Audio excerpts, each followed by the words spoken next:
Hi friends, welcome to our channel. இன்னைக்கு வீடியோவில் ப்ரொக்கோலியும் முட்டையை வச்சு சூப்பராக ஒரு வறுவல் எப்படி ரெடி பண்ணுறதுன்னு பார்க்கலாம். இப்போது இதுக்கு வறுவல் பண்ணுறதுக்கு ஒரு கடாயில் 1.5 ஸ்பூன் அளவுக்கு ஆயில் சேர்த்துக்கலாம். ஆயில் நல்லா சூடாகி வந்ததும் ஒரு பச்சை மிளகாயும் ஒரு காஞ்ச மிளகாயும் நல்லா பொடியாக கட் பண்ணி சேர்த்துக்கலாம். இப்போ காஞ்ச மிளகாய் நல்லா கலர் சேஞ்ச் ஆகிற அளவுக்கு ஒரு வாட்டி நல்லா வதக்கி எடுத்துக்கலாம். இப்போ இது கூடவே ஒரு பெரிய வெங்காயம் சேர்த்துக்கலாம். நல்லா பொடியாக கட் பண்ணி சேர்த்துக்கலாம். இப்போ இதை நல்லா ஒரு வாட்டி வதக்கி எடுத்துக்கலாம். பாருங்கள், இப்போ நமக்கு வெங்காயம் நல்லா வதங்கி வந்துடுச்சு. இப்போ இது கூடவே ஒரு தக்காளி சேர்த்துக்கலாம். தக்காளி நல்லா பொடியாக கட் பண்ணி சேர்த்துக்கணும். இப்போ இது எல்லாத்தையும் நல்லா வதக்கி எடுத்துக்கலாம். தக்காளி நல்லா குழைய வதங்கி வர மாதிரி வதக்கி எடுத்துக்கலாம். இப்போ இது கூடவே கொஞ்சம் சீக்கிரமாக வதங்கி வர்றதுக்காக கொஞ்சம் உப்பு சேர்த்து நல்லா குழைய வதக்கி எடுத்துக்கலாம். பார்த்திங்கன்னா இப்போ தக்காளி நல்லா வதங்கி வந்துடுச்சு. இப்போ இது கூட காரத்துக்கு 1 ஸ்பூன் அளவுக்கு மிளகாய் தூள் சேர்த்துக்கலாம். நம்ம ஏற்கனவே காஞ்ச மிளகாயும் பச்சை மிளகாயும் சேர்த்துருக்குறோம். காரம் கொஞ்சம் பார்த்து சேர்த்துக்கலாம். இப்போ இதோட பச்சை வாசனை போகிற வரைக்கும் நல்லா ஒரு வாட்டி வதக்கி எடுத்துக்கலாம். இப்போ இது எல்லாமே நல்லா அழகாக ரெடி ஆகிடுச்சு. இப்போ இது கூட ப்ரொக்கோலி சேர்த்துக்கலாம்.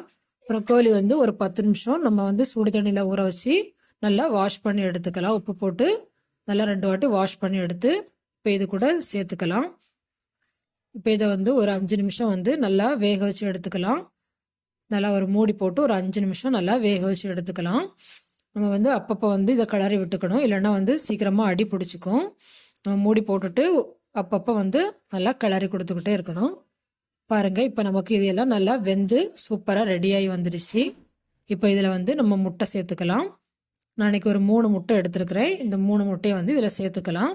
நம்ம இந்த மசாலாக்கள்லாம் ஒரு ஓரத்தில் ஒதுக்கி வச்சுட்டு நடுவில் முட்டை சேர்த்துக்கலாம்.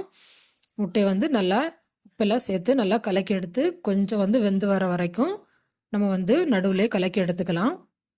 பாருங்கள், இப்போ முட்டையை எல்லாத்தையும் நல்லா மிக்ஸ் பண்ணி எடுத்துக்கலாம். இப்போ முட்டைக்கு தேவையான அளவு உப்பு சேர்த்துக்கலாம். நம்ம ஏற்கனவே கொஞ்சம் உப்பு சேர்த்துருக்குறோம். உப்பெல்லாம் கொஞ்சம் பார்த்து சேர்த்துக்கணும். பாருங்கள், இப்போ உப்பு சேர்த்து எல்லாத்தையும் நல்லா ஒரு வாட்டி கலந்து விட்டுக்கலாம். முட்டை கொஞ்சம் நல்லா வெந்து வரக்கூடிய ஸ்டேஜில் நம்ம எல்லாத்தையும் நல்லா மிக்ஸ் பண்ணி எடுத்துக்கலாம். பாருங்கள், இப்போ ஒரு நல்லா ஓரளவுக்கு வெந்து வர ஆரம்பிச்சிருச்சு. இந்த ஸ்டேஜில் நம்ம எல்லாத்தையும் நல்லா மிக்ஸ் பண்ணி எடுத்துக்கலாம். இப்போ இதை ஒரு 5 நிமிஷம் நம்ம நல்லா கைவிடாமல் நல்லா கிளறி கொடுத்துட்டே இருந்தோம்னா நமக்கு முட்டை நல்லா திரண்டு வந்துடும். பாருங்கள், முட்டை நல்லா வெந்து எல்லாத்தோட நல்லா மிக்ஸ் ஆகி சூப்பராக திரண்டு வந்துடுச்சு. இப்போ இது கூடவே கொஞ்சோண்டு பெப்பர் தூள் சேர்த்துக்கலாம். பெப்பர் தூள் சேர்த்துட்டு ஒரு வாட்டி நல்லா கலந்து கொடுத்துக்கலாம். பாருங்கள், இப்போ இது எல்லாமே நம்ம நல்லா ரெடி பண்ணியாச்சு. இது கூடவே ஃபைனலாட்டு கொஞ்சம் மல்லி சேர்த்துக்கலாம். மல்லியெல்லாம் சேர்த்து ஒரு வாட்டி எல்லாத்தையும் நல்லா கலந்து கொடுத்துக்கலாம். பாருங்கள், இப்போ நமக்கு சூப்பராக ப்ரொக்கோலி முட்டை வறுவல் ரெடி ஆகிடுச்சு. இது எல்லா சாதத்துக்குமே வேறு எந்த சைட் டிஷ்ஷும் தேவையில்லை, இது மட்டுமே போதும். ரொம்ப சூப்பராக இருக்கும். இந்த மாதிரி முறையில் நீங்களும் செஞ்சு பாருங்கள். செஞ்சு பார்த்துட்டு எப்படி இருந்துச்சுன்னு கமெண்டில் சொல்லுங்கள். மறக்காமல் பாரத் ரெசிபி தமிழ் சேனலை சப்ஸ்கிரைப் பண்ணிக்கோங்க. பக்கத்தில் இருக்க பெல் பட்டனையும் கிளிக் பண்ணிக்கோங்க. Thank you friends.